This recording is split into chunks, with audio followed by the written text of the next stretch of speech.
تحياتي لكم يا جماعة. نقول بسم الله. بيقولك من كتر الضرب على القفا جسمه نحس وجاله حالة جفا، وقال ايه؟ الستان قاعد شمتان منك يا جبان. حسبي الله ونعم الوكيل. ففي حاجات كده بتحصل لا يعلمها الا الله، من ناس لا يعلمهم الا الله.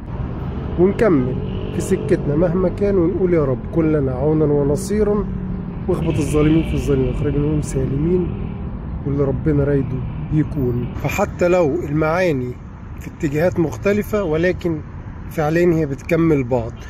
مهما يحصل ربنا يقوينا طالما في طريق الصح والخير، ونقول يا رب. واللي بيعمل حاجة بشكل مباشر أو غير مباشر كل لن يصيبنا إلا ما كتب الله لنا، والحافظ والحامي هو الله. شكرا لكم.